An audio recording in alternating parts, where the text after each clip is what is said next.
You know, John, I've always been fascinated when entertainers begin their careers.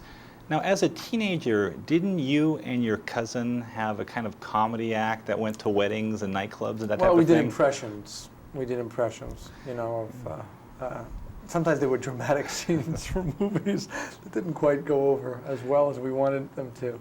But that was sort of, I guess, an impulse to act, yeah. My cousin still does them all the time. He's an artist and an art teacher. Yeah. Well, those early experiences, what kind of impression did that leave you with about entertaining? Was it more difficult than you thought? Well, certainly I didn't really go back to stand-up. That's a tough way to make a living. Yeah.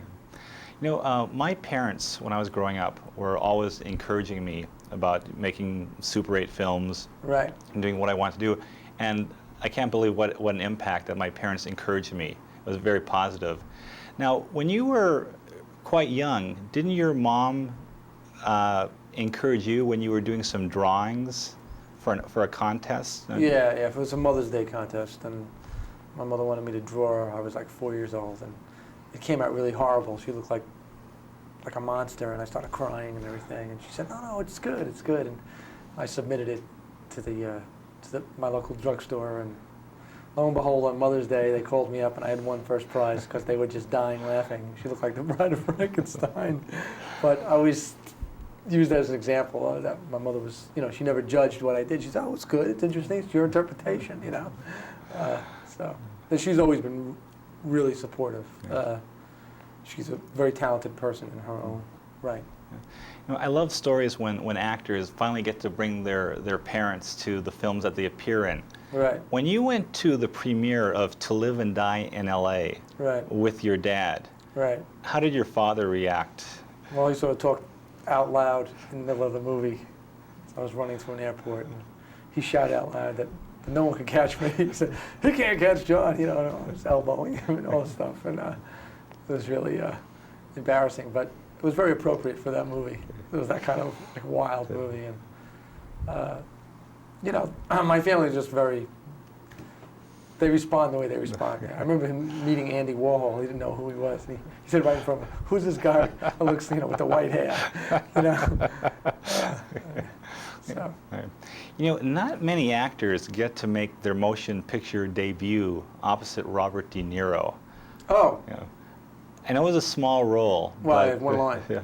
But how nervous were you about that? Just look at the film clip. All you have to do is see how many times my head turns back and forth. And I was sitting next to my good friend, Michael Badalucco, who was in Mac. Yeah, I was pretty nervous. Yeah. You know, you'd think, well, some actors, for a role like that, they might, you know, just kind of walk on, not even think about it. Did you perhaps prepare for... Oh, you know, we didn't even know what we were going to do, so, yeah. We auditioned for the movie for about a year. Both my friend and I were too young to be in it. But actually, I know, you know, Robert De Niro now.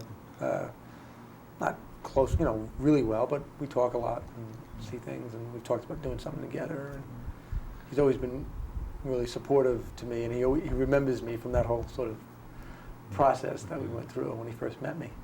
Yeah. Well, turning to quiz show now, when you met your real-life counterpart, were you a little bit apprehensive going in? Oh, sure. You know, you don't know, and I met him, and I know it was a big thing in his life.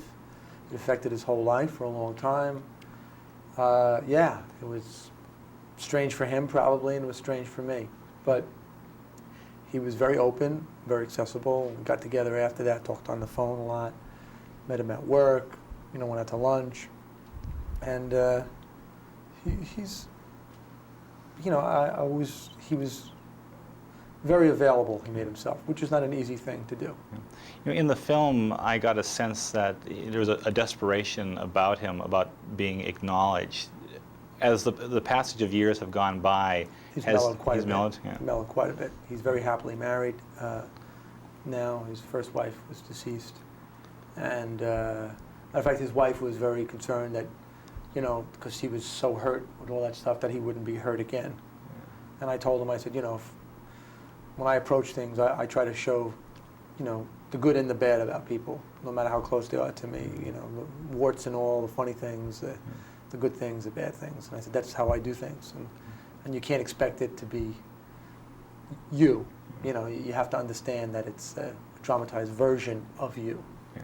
And that's something that I'm sure when he sees it, he'll have to see it a few times. Yeah. You know, Yeah. I hope he likes it. Yeah. You know, there's a great sequence in the film when you lose and you're kind of peering outside the glass booth and you can only see the back of Van Doren's Right. head. I'm just curious, this may sound like an inane question, but shooting in those glass booths, does that present any special challenges for you? Very surreal. I mean, you know, you start a movie and you're on a quiz show in the movie. You know, so you're like, I'm supposed to be in a movie, but I'm in a booth. You know, and Robert Redford's outside talking to me, and I'm like, it was bizarre.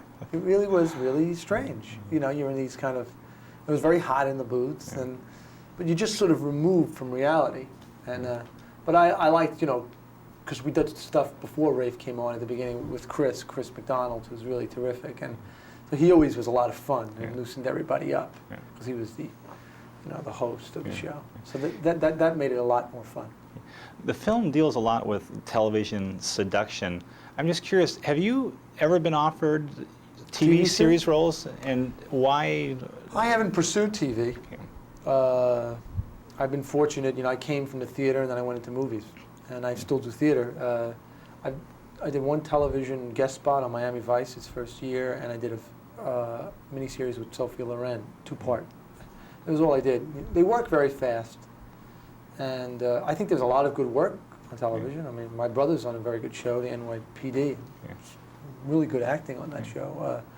I just really, my interests don't really maybe lie there as much. Yeah. And since I've been able to do films, I'd rather do the variety of stuff than be on a series for a Yeah. long time. And I happen to have that option, Okay. which, you know, sometimes people don't. I've always been fascinated when actors decide not to do like certain movies. You were approached about Moonstruck, were you not? Well, that's a long story, and Nicolas Cage did a very good job on that. But the writer, John Patrick Shanley, wanted me to do it, and I think the director was interested in me, and it just turned out to be that, you know, one person wanted him, and he was very good in it. So I didn't turn that down. Yeah. I probably would have done that. Yeah. I did 5 Corners for him, and I've done a lot of, you know, I've done a few plays with him. So. Yeah. And one final question. This is for a separate piece on movie marketing.